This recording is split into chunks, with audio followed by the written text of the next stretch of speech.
The morning Julia Kendrick buried her husband, the sky over the Kansas plains turned the color of a bruise, and not a single cloud moved, as though the heavens themselves had gone still out of indifference rather than respect. Thomas Kendrick had been a decent man. Not a great one, not the kind of man whose name got carved deep into stone with flourishing letters, but decent enough that Julia had loved him with the steady, practical kind of love that sustains a household through hard seasons. He had built their soddy with his own hands in the summer of 1884, had broken the first acres of prairie sod with a borrowed plow and a mule named Sunday, and had given Julia 2 sons before a fever took him in the autumn of 1885, leaving her with 8-year-old Daniel and 5-year-old Caleb, 40 acres of unbroken promise, and a larder that was already running thin before the first hard snow arrived. The neighbors came to the funeral, of course. That was the way of homestead country, where the distances between families were so vast that any gathering, even a sorrowful one, carried a faint undercurrent of human relief. The Harmons came from 3 miles east, and the Pelly family from 6 miles south, and old Widow Marsh from just over the ridge where the creek bent. They brought casseroles and cornbread and sympathetic words, and then they went back to their own hard lives, and Julia was alone with her boys and the weight of everything Thomas had left unfinished. She was 28 years old. She had brown hair the color of turned earth, and gray eyes that missed nothing, and hands that were already calloused past what any woman who had grown up in the Ohio River Valley would have expected of herself.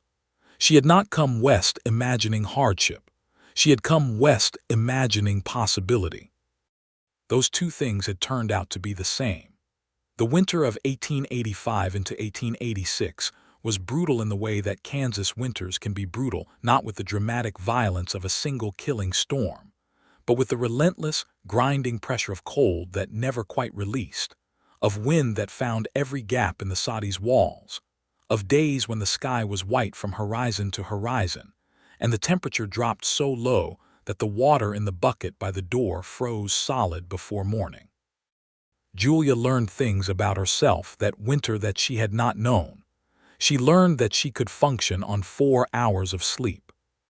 She learned that she could stretch a barrel of cornmeal further than she had imagined possible by adding dried grass seeds and the inner bark of cottonwood, boiled and mashed, which she had read about in a survival pamphlet some Methodist preacher had left at the general store in Hayes the previous spring. She learned that she could cry and keep working at the same time, which turned out to be an important skill. Daniel, who was 8 and already possessed of his father's serious eyes, understood enough to be frightened. He chopped wood without being asked and carried water from the creek when it was not frozen, and sometimes at night Julia heard him telling Caleb stories in the dark of the sleeping corner, keeping his little brother's mind occupied and away from the cold and the hunger. She loved that boy so fiercely it sometimes felt like a physical ache. Caleb, who was 5 and still carried a trace of baby roundness in his cheeks despite the short rations, had decided that the situation called for optimism. He announced one February morning that the mule Sunday had told him through a series of ear movements that spring was coming soon, and Julia had laughed for the first time in weeks, a real laugh that startled her with its force. Spring did come. It always does, but it came with its own cruelties. The creek flooded in March and took out the small kitchen garden she had prepared the previous fall, washing away the turned soil and the stored seed potatoes she had buried in the ground beside the creek bank, because the soddy's root cellar was already too damp. She stood at the edge of the brown churning water and looked at the mud where her garden had been, and she made a decision so quietly and so completely that it felt less like a decision and more like a door closing behind her. She was not going to lose this place. She was not going to take her boys back east to be dependent on her sister's charity in Cincinnati. She was going to find a way. She rode to Hayes in the wagon that April, leaving the boys with old Widow Marsh for the day, and she sat down with Mr. Abernathy at the bank and renegotiated the terms of the mortgage Thomas had taken out on the land and the improvements. Abernathy was a man of the kind that the frontier produced in some numbers, shrewd, not unkind but not generous either, operating in the narrow space between legal and decent. He looked at her across his desk with the particular expression that men sometimes gave women who came in asking for financial considerations, an expression that mixed condescension with a faint surprise that she understood what she was asking. She met that expression with her gray eyes and did not look away until he dropped his gaze to the papers, and by the end of the conversation she had secured a 6-month extension on her payments and a small line of credit at the general store. She used the credit carefully. She bought seed corn and sorghum and a small quantity of dried beans. She bought a used hunting rifle from a man who was giving up his homestead and heading back to Missouri, paying for it with 2 of Thomas's good shirts that she had kept folded in the trunk and had told herself she would keep forever. She did not cry about the shirts until she was back on the road home, and then she only cried for a mile or so before she straightened her spine and clucked to Sunday and kept moving. The summer of 1886 was the test of her. The rains came too early, and then they stopped altogether in June and did not return in any meaningful way until late August. The corn that she had planted in the creek bottomland survived because she carried water to it by hand, bucket by bucket, in the early mornings before the heat became impossible, with Daniel working alongside her, and Caleb trotting back and forth with a smaller bucket that held perhaps a third of a full load, but that he insisted on carrying himself. The sorghum on the upper field burned in the drought and she lost most of it, but the patch nearest the old buffalo wallow, where the ground held moisture a little longer, came through well enough to matter. She hunted. This was the thing that the neighbors whispered about, not unkindly but with the particular interest that unusual behavior generates in small, isolated communities. A widow woman, hunting on her own. She had grown up watching her father hunt in Ohio, and Thomas had taught her the mechanics of the rifle in their first year of marriage, and she discovered that she had a natural steadiness of hand, an eye that made her a better shot than she would have admitted to anyone in polite company. She shot rabbits and prairie chickens, and twice managed to bring down a pronghorn antelope on the open grass to the north of her land. She smoked the meat and stored it. She bartered the excess with the Harmons for a jar of rendered lard and a quantity of dried corn. She worked the garden with a ferocity that surprised even herself, fighting the grasshoppers that came in a cloud in late July, and stripped the bean plants to their stalks before she drove them back with smoke and noise and sheer stubborn presence. She replanted. Some of the replanted beans came in before first frost, not enough but something, always something. She took in mending from the families in the area, riding out on Saturdays to deliver finished work and collect new pieces.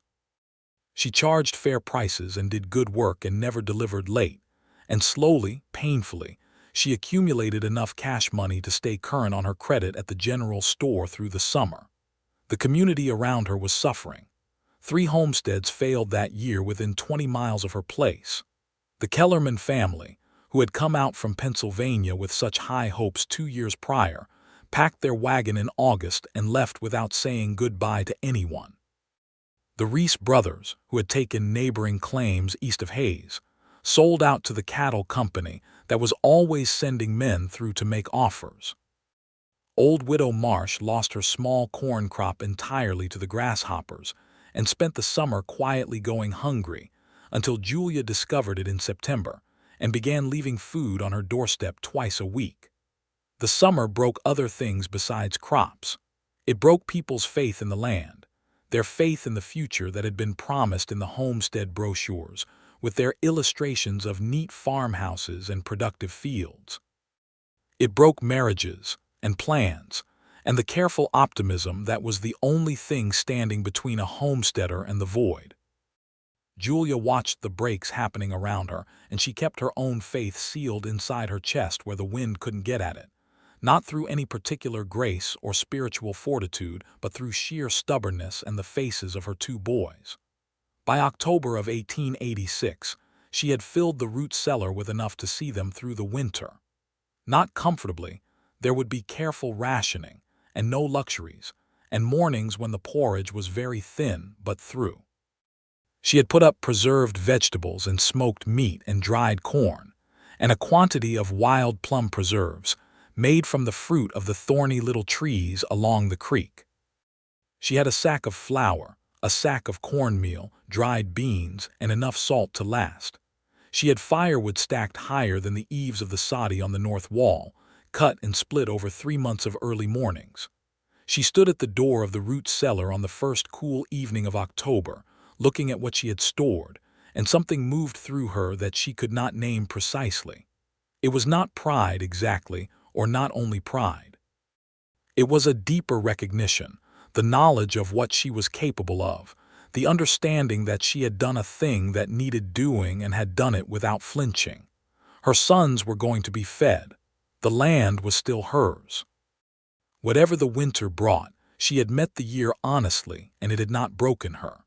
She did not know, standing there in the October light, that a man named Ralph Collier was riding west along the Smoky Hill Trail with $40 in his pocket and a letter of introduction to a cattle rancher named Doyle who ran a spread 12 miles north of Hayes. Ralph Collier was 31 years old and had spent the better part of the past decade working cattle drives up from Texas into Kansas, learning the land and the work and the particular rhythm of a life lived largely outdoors with the sky as the dominant feature of every day. He was a tall man, broad through the shoulders, with dark hair that had grown a little long under his hat and brown eyes that carried a quality of patient attention, the look of a man who has learned to observe carefully before speaking. He had come from a family in Tennessee that had been displaced by the war, and he had grown up understanding scarcity in a way that put him in sympathy with it wherever he encountered it, without making him either bitter or sentimental about it. He had worked for good men and bad men, as was inevitable in that line of work, and had saved his money with the particular discipline of someone who had a vision not fully formed, but present of a different kind of life. He wanted land. He wanted to work something that was his.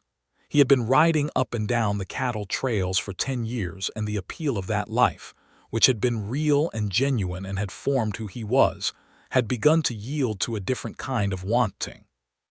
He wanted to put roots down. He wanted to watch something grow. He came into Hayes in the second week of October 1886, stepping down from his horse at the livery stable and paying for a stall and a good measure of grain, because he had the kind of relationship with horses that expressed itself in practical care before any comfort for himself. His horse was a bay gelding named Fletcher, sturdy and reliable, with one white stocking on his left foreleg and the good sense not to spook at ordinary things. He went to the general store to buy supplies for the ride out to Doyle's ranch, and it was there that he first heard about Julia Kendrick. He wasn't meant to hear anything in particular. He was standing at the counter waiting for the storekeeper to fill his order, and two women were talking in the dry goods section of the store with the particular lack of self-consciousness of people who have forgotten there is anyone nearby. That Kendrick widow filled her whole root cellar, one of them was saying, in a tone that mixed admiration with something very close to bewilderment. I saw it myself when I stopped in to bring her some eggs last week. Smoked meat and preserves and dried corn enough to last the whole winter, all of it put up by herself. With those two little boys, the other woman said. The older one helps her. He's a serious little thing. But she did the hunting herself, Margaret. The woman hunts on her own. I heard she drove off the Kellerman's grasshoppers when the cloud came through. Not entirely, but she saved most of her beans. Everyone else in that hollow lost their gardens to it. She was out there with smoke and noise and I don't know what else. Determination, mostly. Ralph listened to this conversation with the attentiveness that was natural to him, and found himself building a picture of this woman in his mind without quite intending to. He did not say anything to the storekeeper about what he'd heard, and he did not ask questions. He took his supplies and went to find the road to Doyle's ranch. He spent 3 weeks at Doyle's place, looking the operation over and deciding whether it was the kind of situation he wanted to involve himself in. Doyle was looking for a foreman, a man who could manage the hands and the cattle, and the day-to-day operation of a mid-sized ranch with enough independence that Doyle himself could spend more time in Hayes dealing with the business side of things. It was good, honest work, and the pay was fair, and Ralph took the position and settled in.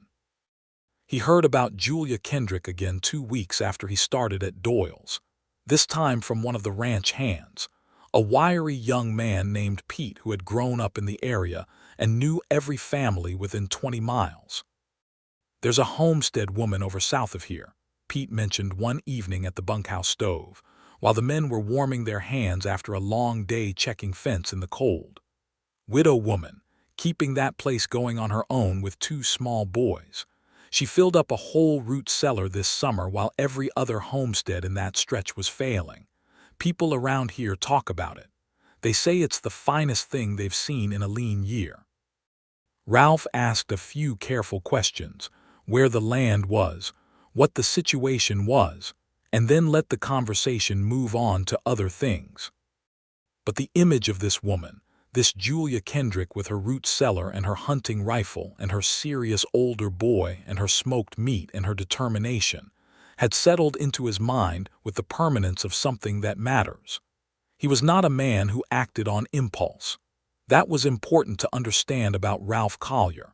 He had seen men in the cattle country act on impulse, and it had gone badly for them in various ways. He was a man who thought things through, who let his reasoning catch up with his instincts, who moved deliberately when he moved at all. So he did not ride over to Julia Kendrick's homestead that November. He went about his work. He learned Doyle's operation. He fixed fence in the cold and doctored a sick heifer and supervised the movement of cattle to the winter pasture. And he thought, in the evenings when his mind was quiet, about what kind of man goes to visit a widow woman on her land, and what the right reasons for such a visit might look like. He found a reason in December, when the temperature dropped so severely that the creek on the north side of Doyle's property froze solid, and 2 of the ranch's cattle fell through ice into a deeper section. They were recovered, but it was a near thing, and in the process of dealing with it, Ralph noticed that the ice damage had taken out a section of fence that bordered on the land that he had come to understand was near the Kendrick homestead. He mentioned it to Doyle, who waved a hand. "Go fix it," Doyle said, "and if you pass by that widow woman's place, see if she needs anything. People around here keep an eye out for each other." Ralph went out the next morning with fence posts and wire and his tools, and he fixed the fence, and then he rode south to the Kendrick homestead. He saw it from a distance first, the low, dark shape of the soddy against the white of the snow, with a thin line of smoke rising from the chimney. There was a wood stack visible along the north wall, and even from a quarter-mile away he could see that it was substantial, properly built, the wood split and stacked with real care. He rode into the yard at a walk, because he had been raised to approach a homestead slowly and visibly, and without sudden movements, which was good manners in any year, and in the winter of 1886 was also simply practical, since a nervous person with a rifle could make an unfortunate mistake. The door of the soddy opened before he had fully stopped, and a boy appeared in the doorway, 8 or 9 years old, with his mother's gray eyes and a very direct expression. This was Daniel. "Good morning," Ralph said, touching his hat brim. "My name is Ralph Collier. I work for Mr. Doyle up north. I was fixing fence this morning, and I wanted to make sure your family was getting on all right in this cold." Daniel looked at him with those serious eyes for a long moment. "Mama," he said, turning back into the soddy. Julia came to the door, and Ralph Collier saw her for the first time. She was not what he might have expected, though he would have been hard-pressed to say exactly what he had expected. She was a woman who occupied her own body with complete and unself-conscious confidence, which was not a quality he had associated with the word widow, which sometimes conjured an image of diminishment and grief. She was medium height, with that brown hair pulled back from a face that was handsome rather than conventionally pretty, strong-boned and weathered enough by the sun and wind to show her history on it. But the gray eyes, when they fixed on him, were sharp and alive, and entirely unintimidated by the sight of a strange man on a horse in her yard. "Mr. Collier," she said. "Mrs. Kendrick, I apologize for the interruption. I'm the new foreman at Doyle's ranch. I was fixing the north fence this morning and wanted to ride by and see if everything was in order here." She looked at him steadily.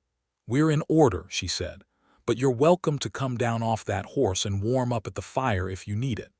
He hesitated a moment, and she caught the hesitation and said, "It's 20 degrees, Mr. Collier. Hospitality still applies." He dismounted and tied Fletcher to the post by the door, and he went inside. The soddy was small, but it was not the kind of small that comes from poverty of spirit. It was arranged with the particular intelligence of someone who had thought hard about how to use every inch of space. There was a stove in the center that was putting out serious heat, and a table with 2 chairs and a milking stool for extra seating, and a sleeping area curtained off at the far end, and shelves along one wall that held her stores, the jars of preserves, the dried herbs, the careful arrangements of everything she needed within reach. It was clean. It was organized. It was a space that had been made livable through consistent effort and considered thought. A small boy with rounder cheeks and his father's coloring looked up at Ralph from the floor where he was sitting with a carved wooden horse. "Hello," Caleb said, with the direct friendliness of a child who has been raised to be polite. "Hello," Ralph said. "That's a fine horse." "Papa made it," Caleb said, "before he died." "Caleb," Julia said quietly. "It's all right to say," Caleb said, looking up at his mother with a calm that was both touching and a little heartbreaking. "That's what you always tell us. It's all right to say." Julia poured coffee from the pot on the stove and handed a cup to Ralph, and he accepted it and stood by the wall while she sat at the table and they talked. He had not planned to stay long. He stayed 2 hours, not because he engineered it to be that way, but because the conversation had a quality that he had not encountered in a long time, the quality of talking to someone who was genuinely interested in ideas and in the world, and who was not performing either intelligence or femininity, but was simply present as herself in the conversation. They talked about the winter and the land and the drought that had come that summer. She asked him about the cattle operation, and listened to his answers with the attention of someone who wanted to understand the practical reality of the thing. He asked about her garden, and she told him about the creek flooding and the grasshoppers and the replanting. And as she talked, he felt the shape of that summer's difficulty forming in his mind, the accumulated weight of it, and he was aware of something in his chest that was not quite pity and was not quite admiration, and was something more complicated and more personal than either.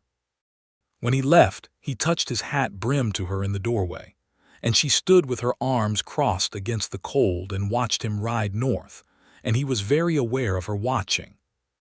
He came back 3 days later with a plausible reason.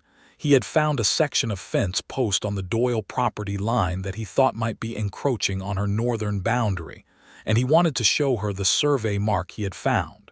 This was a real thing. He had genuinely found the post and genuinely been uncertain about the boundary, but he could have sent a written note. He knew that.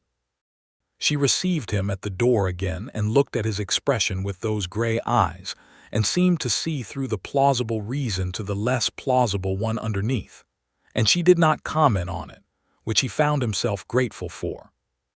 They walked the fence line together in the cold, with Daniel tagging along 3 steps behind because Daniel, it turned out, was both curious and protective in equal measure, and had appointed himself to a kind of informal supervision of this situation. Caleb had stayed inside with a stern instruction from his mother to stay away from the stove. Ralph showed her the survey post and explained his uncertainty, and she looked at it and then looked at him and said, "My husband had a land survey done when we first filed on the property. I have the document in the house." She went and got it, and they compared it to the marker in the ground, and after some careful measuring and calculation, they determined that the boundary was correctly placed and that Doyle's fence was not encroaching. "Well," Ralph said, straightening up from his crouch over the document, "That's settled, then." "It is," Julia said. There was a pause in which the wind moved through the brown grass and Daniel watched them both. "The wood stack on your south side is getting low," Ralph said. "I noticed it when I came around the east corner." "I know," Julia said. "I'll cut more this week." "I could help you," he said. And then, because he was a man who preferred directness to maneuver, he added, "I would like to help you, not because I think you cannot manage it yourself. I can see well enough what you've managed, but because it would be a better use of an afternoon than most of what I've got ahead of me." She looked at him for a moment that stretched just long enough to feel significant. "All right," she said. "Saturday afternoon if the weather holds."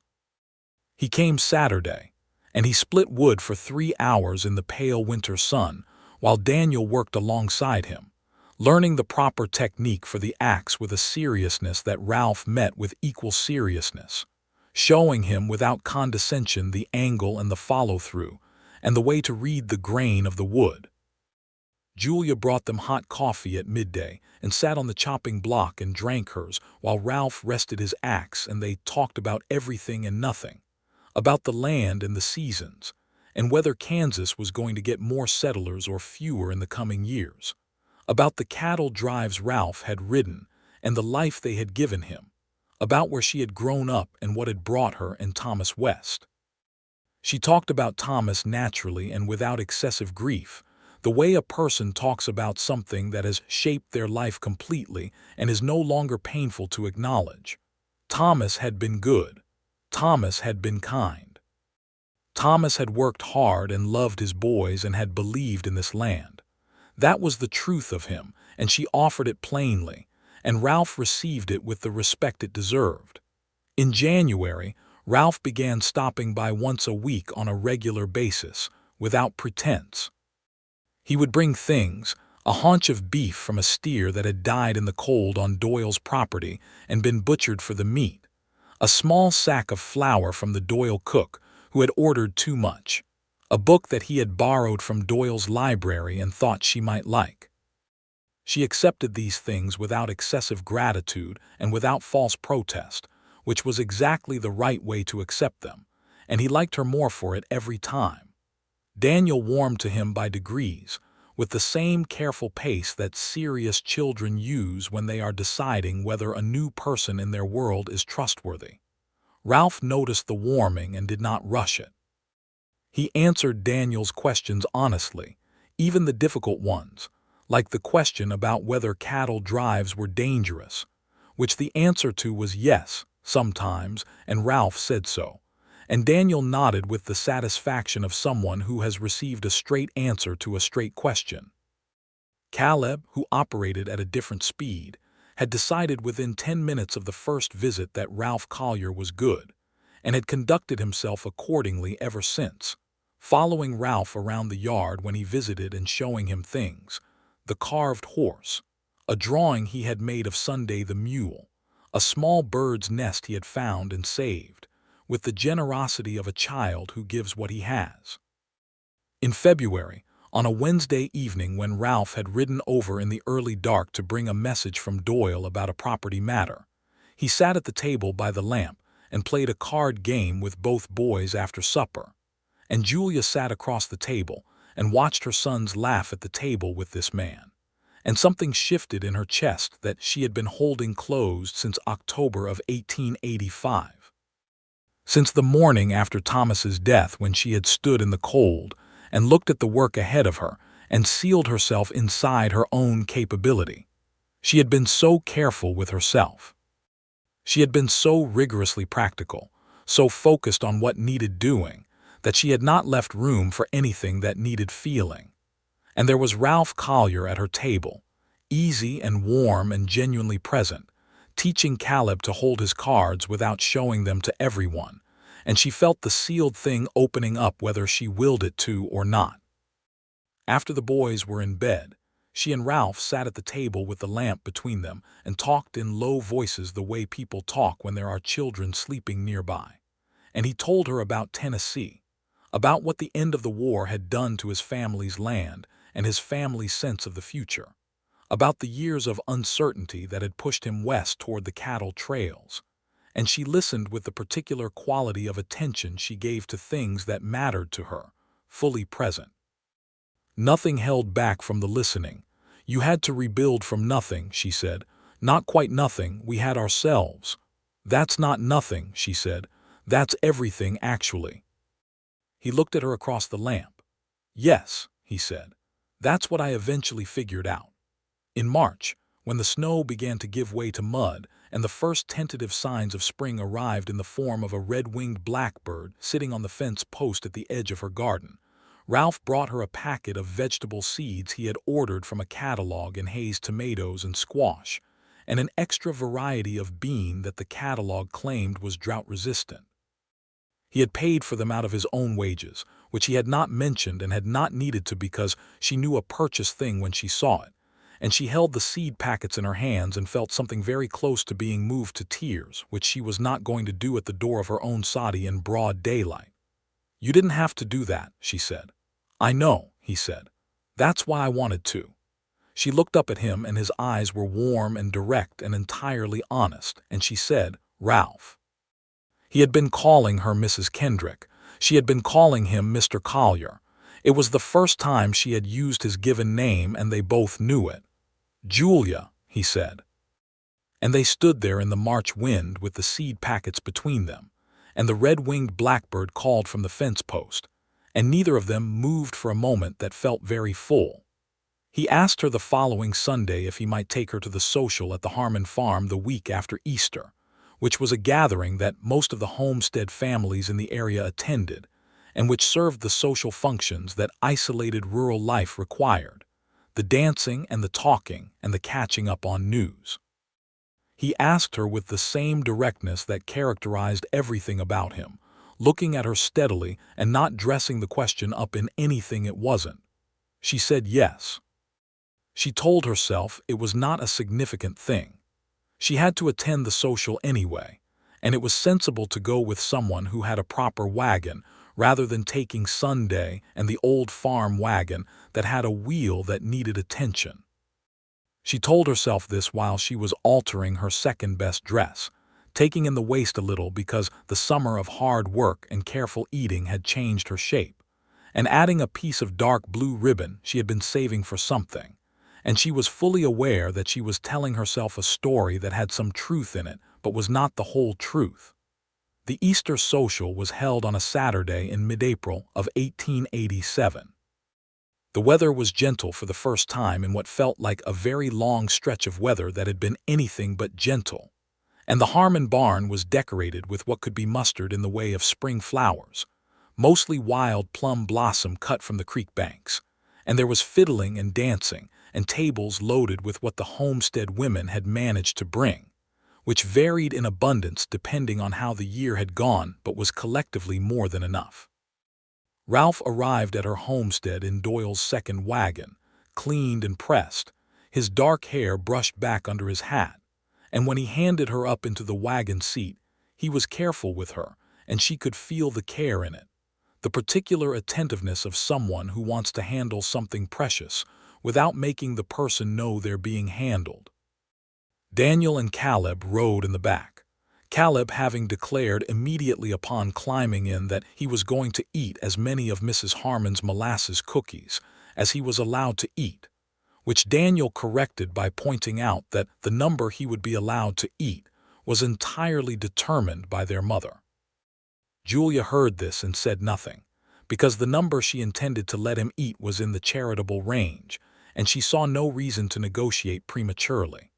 The social was the best evening Julia had spent since before Thomas died. She talked with the Harmon women and the Pelly daughters and old widow Marsh, who had made a recovery from her difficult summer, and was now inclined to remark on Julia's nice young man, with a knowing brightness that Julia received without comment. She danced twice, first with old Mr. Pelly out of politeness, and then with Ralph, who turned out to dance well, not showily, but with the same quality of attentiveness he brought to everything, keeping her in time and in space with a steadiness that was comfortable rather than stiff. They danced a waltz. The fiddle player knew it well, and the barn was warm with lantern light and the body heat of 50 people, and Ralph's hand was at her waist and his other hand held hers, and she was aware of every point of contact with a clarity that she had not felt about any physical thing in a long time. She was aware of the height of him, the solidity, the way he danced with the same combination of capability and restraint that seemed to characterize everything he did. When the song ended, he held her for one beat longer than strictly necessary before stepping back, and his eyes, when they met hers, had a quality that she recognized and had not expected to see directed at herself. Not this soon, not after a year of being the person who could not afford to need anything. On the way home, after the boys had fallen asleep in the wagon bed under a quilt, they drove in a silence that was not uncomfortable but that had things moving through it, things that wanted to be said. "I don't want to mislead you about anything," Julia said, looking at the road ahead. "I'm not sure what I am doing here." "Neither am I," Ralph said. "Not exactly. I have 2 boys," she said. "I have a mortgage. I have 40 acres that need a lot of work before they're really going to produce. I have nothing that could be described as straightforward."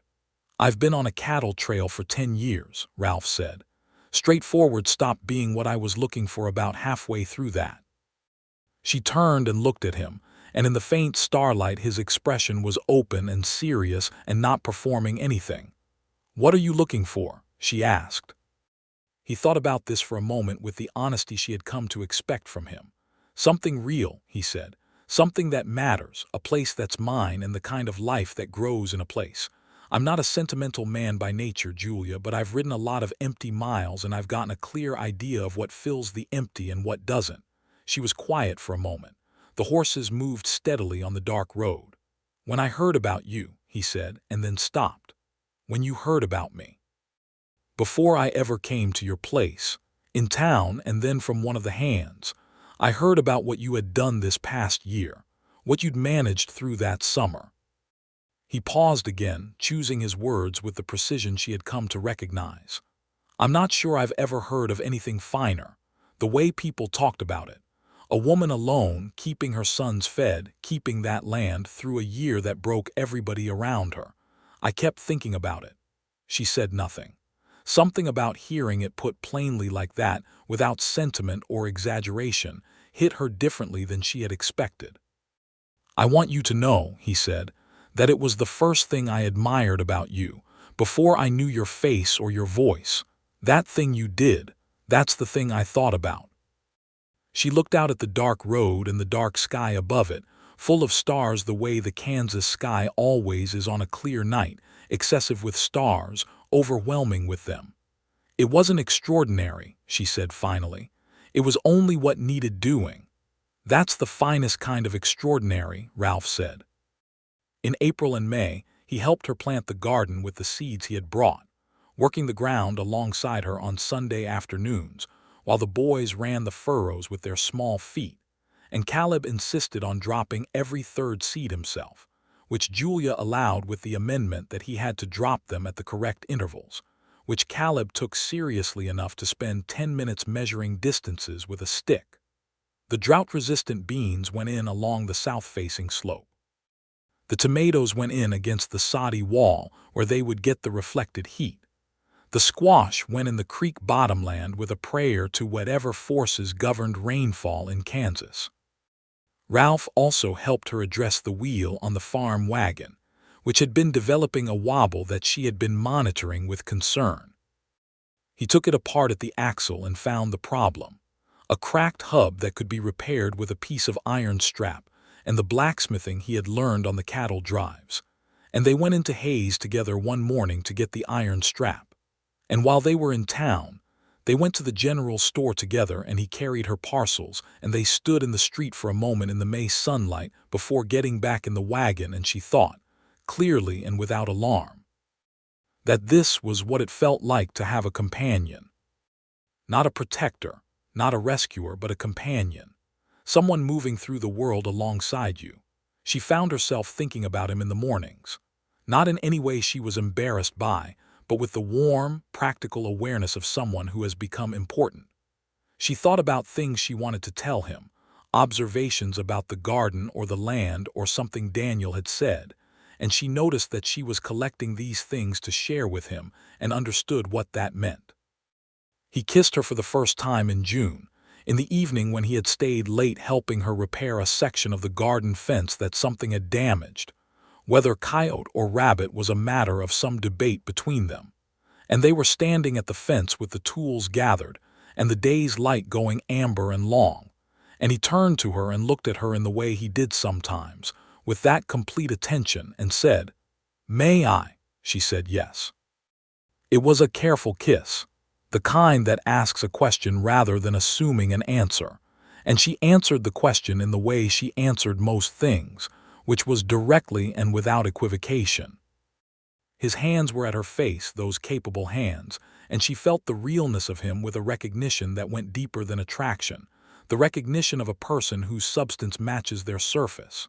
When they broke apart, his eyes were warm and she could see that he was trying to read her, and she said, to help him, "I'm all right," which made him smile, a real smile that changed the whole landscape of his face.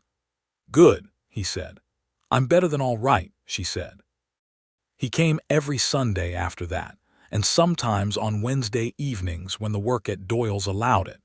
And there was a courtship that played out with the particular texture of courtship between two adults who have each weathered something, and know the difference between feeling and substance, between the easy warmth of attraction and the harder, more durable warmth of genuine compatibility. They argued once in July about the question of whether she should consider adding a second mule to handle more cultivation, Ralph thinking it was necessary and Julia thinking she could not yet afford it, and moreover not appreciating the implication that her current setup was inadequate. They came to the argument with equal force, and they resolved it with equal honesty. Ralph, acknowledging that the financial reality was hers to judge, and Julia, acknowledging that his knowledge of farming operations was worth hearing even when she didn't like the conclusion. And afterward they both felt better about each other than they had before the argument, which is the sign of an argument that has gone the right way. In August, which that year was gentle and wet enough to be almost extravagant after the previous summer's cruelty, the garden came in splendidly. The drought-resistant beans produced beyond expectation. The tomatoes covered the south wall of the soddy in a cascade of red and orange that was almost gaudy in its abundance.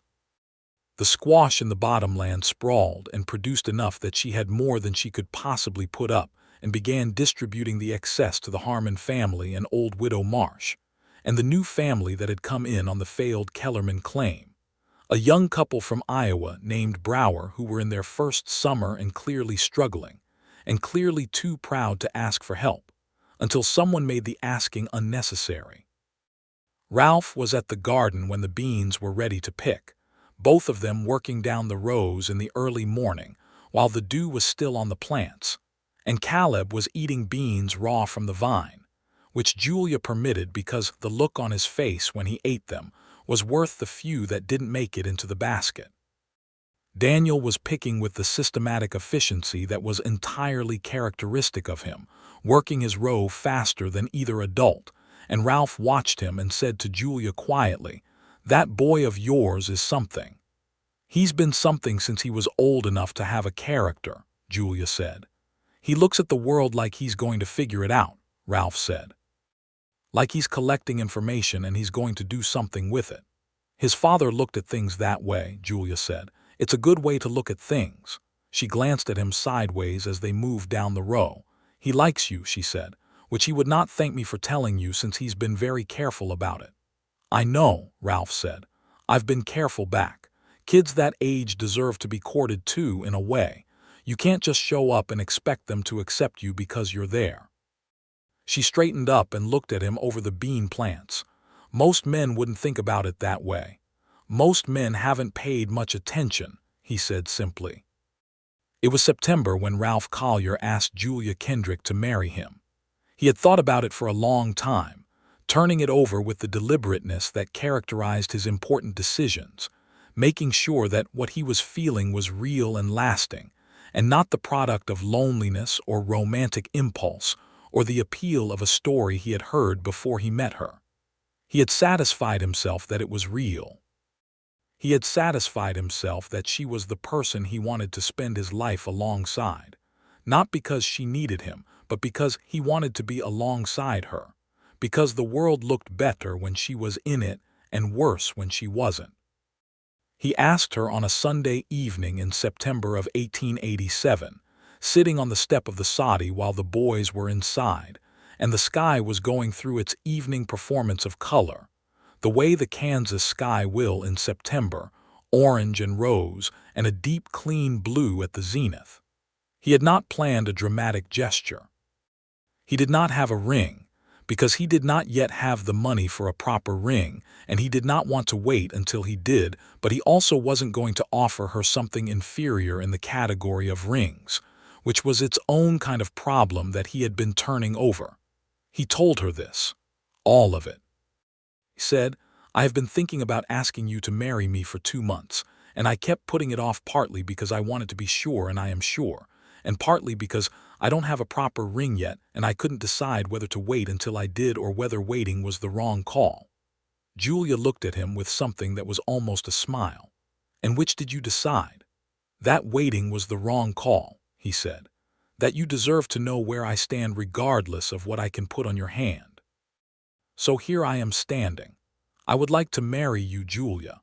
Not to solve anything for you, because you've demonstrated pretty comprehensively that things get solved around here with or without me. I want to marry you because you are the best person I have encountered in my life, and I would like very much to spend the rest of it with you." She was quiet for a moment. The sky went from orange to a deeper rose. "The boys," she said. "I would like to be their father," he said. "If they'll have me, not to replace Thomas. I could never do that and I wouldn't try, but to be present and reliable and to love them as well as I'm able, which I think is pretty well." "Daniel will want to think about it," she said. "Of course he will," Ralph said. "That's what Daniel does." She turned fully toward him and her gray eyes were bright in the evening light, and she said, "Yes. I will marry you, Ralph Collier." He looked at her for a moment with the full weight of what she had said settling through him. Then he took her hand and held it. "Good," he said. And then, after a moment, "I'm going to get you the ring." "I know you are," she said. There was a conversation with Daniel that same evening, conducted with appropriate seriousness by both parties. Julia brought the boys in from their tasks and told them what had happened, and Caleb immediately announced that this was very good news and climbed onto Ralph's knee without further ceremony. Daniel sat across the table and looked at Ralph with those measuring gray eyes for a long time. "Are you going to live here?" Daniel asked.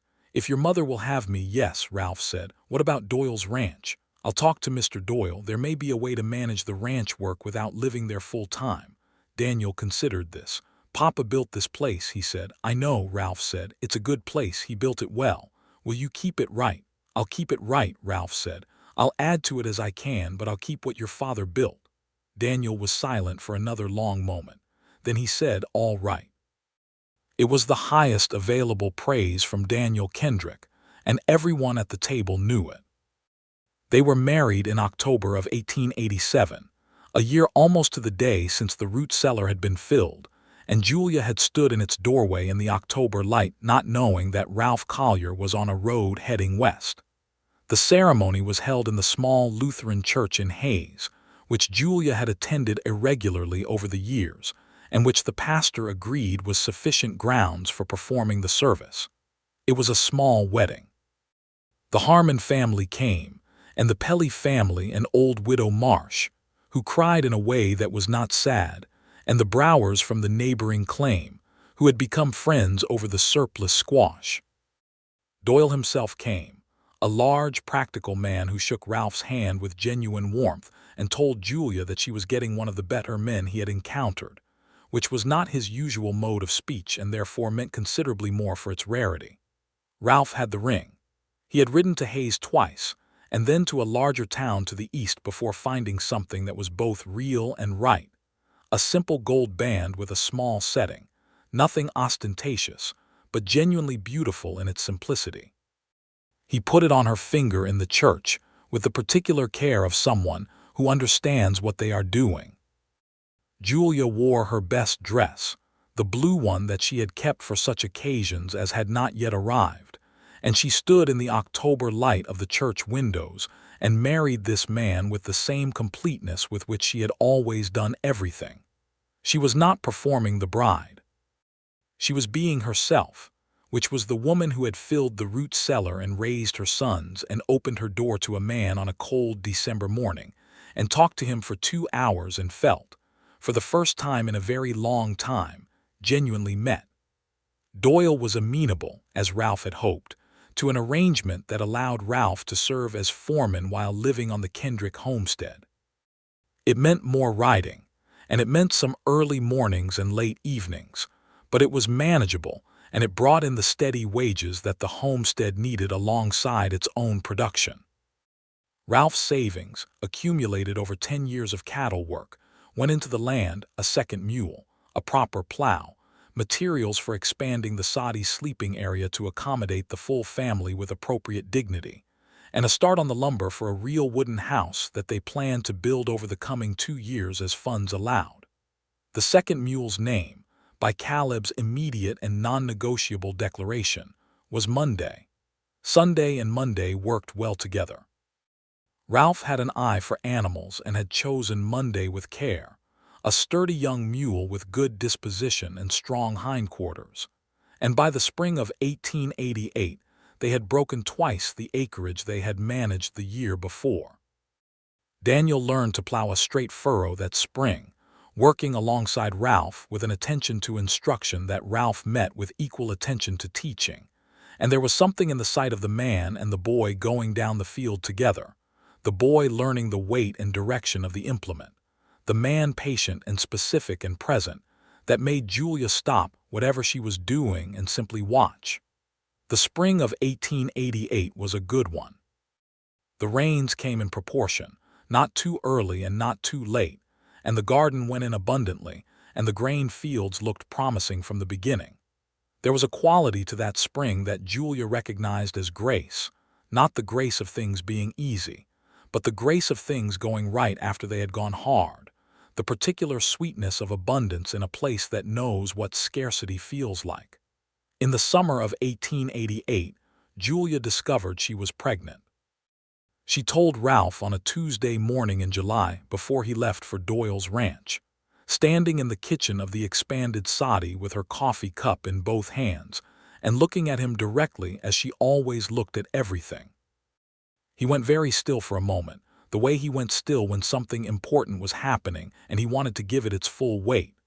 "Are you well?" he asked. "Perfectly well," she said. "Tired, but that seems to be the nature of it."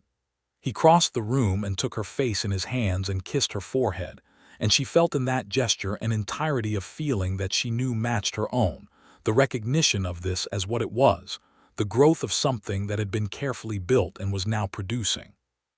He told the boys that evening, because Julia said it was his news to share, and Caleb immediately wanted to know if it would be a brother, and Daniel said more reasonably that they couldn't know yet, and Caleb said he was going to ask Monday what Monday thought, and Monday, Daniel pointed out, was a mule and would have no useful opinion on the matter. The pregnancy proceeded without serious difficulty through the hot weeks of summer and the cooling weeks of autumn, Julia continuing to manage the homestead with the adjustments that the pregnancy required, and no others, which Ralph learned not to argue with, but instead managed by simply doing more of the physical work himself without being asked, a form of assistance that Julia found acceptable because it came without commentary. He was good at that, understanding where help was wanted and where it would be received as an implication. It was one of the things she had come to depend on in him, that he watched and understood rather than assumed. October of 1888 found the root cellar filled again. Fuller, this time, with the second mule's labor having doubled the cultivated land and the good rains having rewarded the planting. There was more smoked meat and more preserved vegetables and more dried grain than she had ever stored, enough and then more than enough, the surplus that only exists after necessity has been met. She stood at the root cellar door again on an October evening, and Ralph came to stand beside her, and she took his hand. "2 years ago I stood here alone," she said. "I know," he said. "I was on the road." "It's different," she said. "The standing." "Better, different," she said again, and then, "Yes, better." He put his arm around her, and she leaned against him with the comfortable weight of someone who has learned to trust a person's solidity. And they looked at what they had made of the year. And the light was low and golden, and the prairie stretched away on every side with the particular beauty of the plains in autumn, all brown and gold and immense. Their son was born in March of 1889 on a morning that came in hard with wind, and then cleared to a brilliant cold blue sky, which Julia took as a characteristic Kansas greeting and not an omen of any kind. The birth was attended by Mrs. Harmon, who had helped at a dozen births in the area and was as competent at the work as anyone available within 20 miles. Ralph was outside with Daniel and Caleb, which was both custom and practicality, chopping wood because it was the kind of activity that absorbs anxiety, and because there was never a point at which more wood was a bad thing. When Mrs. Harmon came to the door and told him he had a son, Ralph stood very still for a moment with the axe in his hand, and then set it down carefully against the chopping block and went inside. The baby was red-faced and loud and had Ralph's dark hair, which struck both of them as something amusing and wonderful, the dark hair on this new small person who was neither of them and both of them and entirely himself. Daniel looked at his new half-brother with his characteristic seriousness and then said, "He's very loud," which was accurate. Caleb wanted to hold him immediately, and Julia, exhausted and warm and deeply at peace, allowed it with Mrs. Harmon standing close. They named him Thomas Robert Collier. Thomas for the first Thomas, the decent man who had built the soddy and plowed the first acres and been the father of the two serious, wonderful boys who were now looking at their brother with expressions that contained more emotion than either of them was quite prepared to process. Robert for Ralph's father, gone these 20 years and still a presence in the way that lost parents are. The name had been Julia's suggestion, and when she proposed it, Ralph had looked at her across the newborn, and she had seen the gratitude in him for the gesture, the understanding that she was honoring the full history of this family they were making, nothing erased, nothing replaced, everything acknowledged and held. In the summer of 1889, they broke ground for the wooden house. It was not a grand house. It was a house built from what they had, with lumber hauled from Hayes and the labor of Ralph and Daniel, who was 10 now and entirely capable, and of Pete from the Doyle Ranch, who came on weekends and worked for payment in meals and the satisfaction of building something. The Harmon men helped with the raising, which was done in a single long Saturday in August with 12 men working, and the women feeding everyone, and the children underfoot in the good-natured way of children at a communal labor. The house had 2 real rooms downstairs and a loft above, and a proper floor of milled planks, and windows with glass in them, which had been the thing Julia had wanted most and had said so, and Ralph had budgeted for the glass before anything else. She stood in the finished house on the September day they moved the last of their things in from the soddy, running her hand along the wooden windowsill and looking out through the glass at the garden, at the fields, at the familiar sweep of the land that she had fought to keep and had kept, and Ralph came to stand behind her and looked over her shoulder at the same view. "Thomas built well," he said, meaning the soddy. "He did," she said, "and we built well." "We're still building," he said.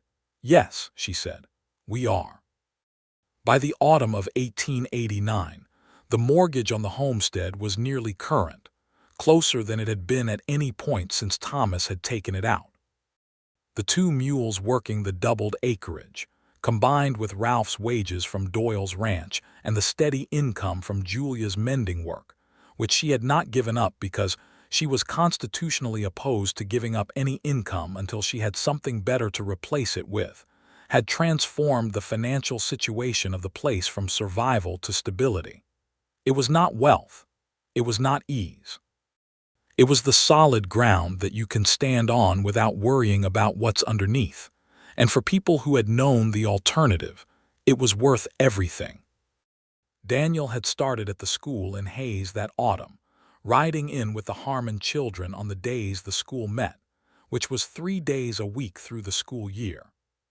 He came home with the focused energy of someone who has found a domain where his particular qualities of mind are useful, and he talked at dinner about what he was learning in a way that was unlike his usual economy of speech, the words coming quickly and precisely, Ralph asking questions and Julia asking questions, and even Caleb managing 2 good questions before wandering off to the topic of Monday's recent behavior, which had been only slightly irregular. Caleb started school the following year, which produced in Daniel a complex mixture of brotherly pride and irritation at having his territory invaded, which was entirely appropriate for a boy of his age, and which Ralph recognized and navigated with the deftness of someone who had paid attention to children as individual people long enough to understand what they were doing under the surface. Little Thomas, who by age 2 had demonstrated a personality that was entirely his own, and shared characteristics with both of his parents and also with some independent third source that they had not yet identified, had developed a fascination with the chickens that Julia had introduced to the property in the spring of 1889. He followed the chickens around the yard with an intensity of purpose that made Caleb laugh and Daniel observe carefully, and Ralph watch with the deep, private pleasure of a man watching his child be fully and specifically themselves. In the fall of 1890, Ralph had a conversation with Doyle that had been building for some time. Doyle was talking about reducing the size of his operation, considering a move back east to be closer to his aging mother, and had raised the question of whether Ralph wanted to buy out a portion of the ranch land on the northern border, the piece that sat adjacent to the Kendrick homestead, and had for 2 years been something Ralph had looked at with the practical eye of a man who could see what it could become. The land was good. It was 80 acres of well-watered grass with a reliable spring that ran even in dry summers, and it connected to the Kendrick 40 in a way that would give them a genuinely viable mixed operation, grain and vegetables on the south acres, cattle or horse raising on the north. Ralph had been calculating what he would need to buy it, running the numbers every which way in the evenings at the kitchen table with Julia, who had opinions about every calculation, and who turned out to have a mind for figures that was better than his own when applied to the specific problem of homestead economics. It required the last of Ralph's savings and a small new loan from Abernathy at the bank, who gave it without the expression of condescension this time, because Julia Kendrick had been doing business with him for 4 years now, and had a record of meeting her obligations that spoke for itself. They signed the papers for the Doyle land in November of 1890, and Ralph came home that evening with the deed in his coat pocket, and Julia put it in the tin box with the other land documents, and they sat at the kitchen table with a good measure of whiskey each, which they had acquired for the occasion, and they looked at each other. 120 acres, Julia said. It'll need a lot of work on the north end before it carries cattle, Ralph said. It'll get the work, she said. It will, he said. Daniel was 11 and already asking questions about the Northland, about what was feasible and when and how. Ralph answered him as he answered all of Daniel's questions, straightforwardly and in full, treating the boy's intelligence with the respect it had always deserved. Caleb wanted to know if there would be horses, because horses were better than cows, which was his current position on the large animal question, and Ralph said there might be horses eventually, and Caleb received this with the satisfaction of someone whose preferences have been registered even if not immediately enacted. The winter of 1890 into 1891 was mild compared to the ones that had preceded it, and the Kendrick Collier household moved through it with a comfort that Julia recognized as earned, not comfortable in the way of people who have never known difficulty, but comfortable in the way of people who have built their comfort piece by piece out of their own hands and judgment. The larder was full. The house was warm. The boys were growing into themselves. Ralph sat across from her at the table in the evenings with the lamp between them, sometimes reading, sometimes working through accounts, sometimes just sitting in the particular peace of two people who have been through something together and come out knowing each other completely. He looked up from his reading one evening in February and found her watching him, and she did not look away when he caught her. "What?" he said with the small smile that was his particular smile, the one that was only for her. "I was thinking about what you said," she told him, "about hearing about me, before you came to the place. What I said about the root cellar, about it being the finest thing you'd ever heard of." "It was," he said simply. "I've been thinking about that all this time," she said, "off and on, that was what got your attention first." "Did you mind?" She shook her head. "It's the thing that matters most to me," she said. "Of all the things I've done, that year, keeping them fed, keeping the land, that was the truest version of myself I'd ever been." She paused. "And you came in and saw it and called it fine." "It was fine," he said. "It is fine." He was looking at her the way he had always looked at her, with that full attention, and she felt it the way she had always felt it, like being recognized by someone whose recognition meant something. "You know that about yourself." "I know it," she said. "I didn't always, but I know it." He set his book down, and she moved from her chair to sit beside him, and he put his arm around her shoulders, and she rested her head against the side of his, and they sat in the lamplight with the sound of the boys asleep above them, and the small sounds of the house settling in the cold. And it was the realest, fullest kind of contentment, not the absence of difficulty, but the presence of something solid enough to rest against. In the spring of 1891, they planted the north pasture with grass seed and began the fence work that would make it suitable for livestock.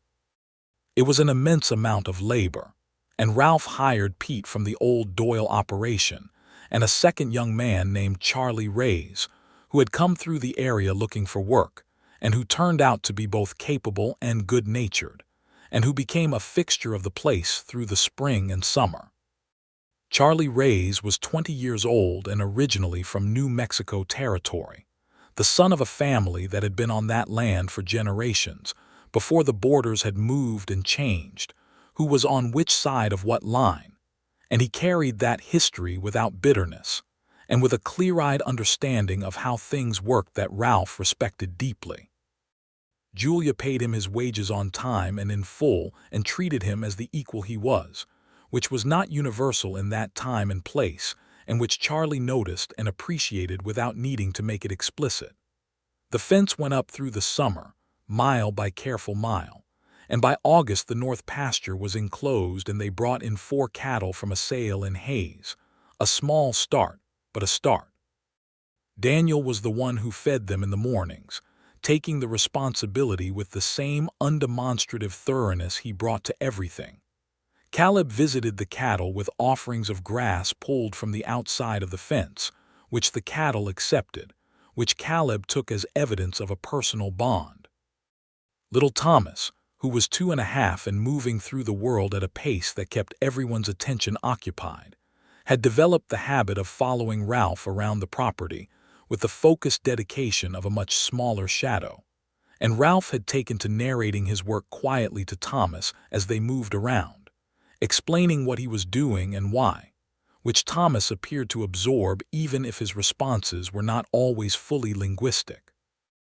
Julia watched this from the kitchen window on a September morning, Ralph at the fence post with the mallet and Thomas standing beside him, watching with enormous seriousness, and she felt the fullness of it move through her in a wave that was entirely good. October came again, the 5th October on this land.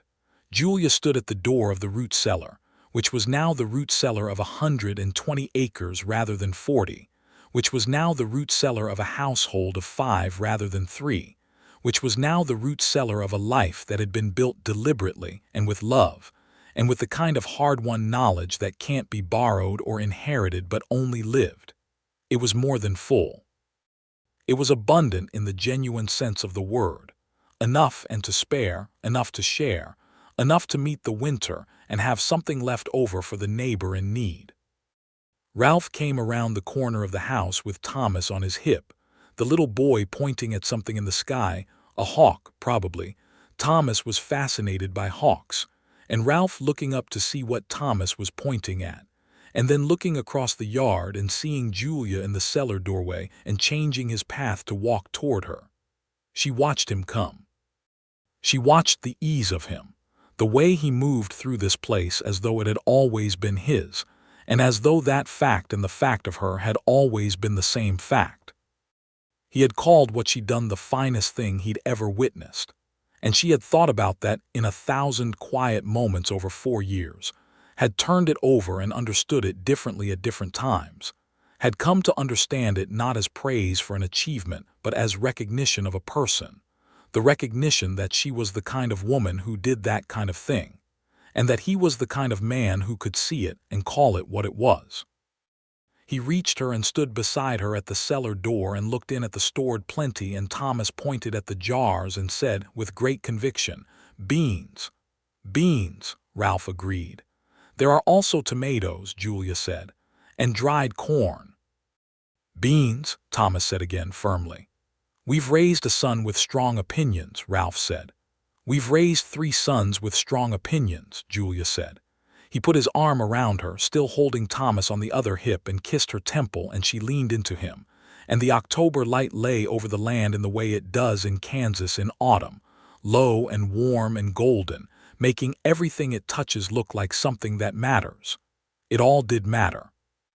Every inch of the 40 acres, now grown to 120, every jar in the root cellar, every fence post going north through the good grass, every furrow in the field, every name in the household: Daniel, who was growing into someone remarkable; Caleb, who was growing into someone irreplaceable; Thomas Robert, who was growing into someone entirely new; Julia, who had been the truest version of herself in the hardest year, and had found that the truest version was exactly the version worth knowing; and Ralph, who had ridden in from the east on a bay horse with $40 and a letter of introduction, and who had heard a story about a woman before he ever saw her face, and who had thought about that story every night until he went to see if the story was true, and had found that it was true and then some, that she was more than the story of what she had done, that she was the whole continuous fact of herself, and that being alongside that fact was the finest thing he had ever had the good sense to reach for. The hawk Thomas had been watching wheeled once more above the homestead and then rode the wind south, out over the grass, the way birds do in autumn when the year is turning. The sky was blue above and the grass was gold below, and the Kendrick Collier homestead sat in the middle of it all, solid and real and fully itself, with its root cellar full, and its fence lined straight, and its family inside and outside and between the two, moving through the afternoon of a good day in the manner of people who have made something together and know its value.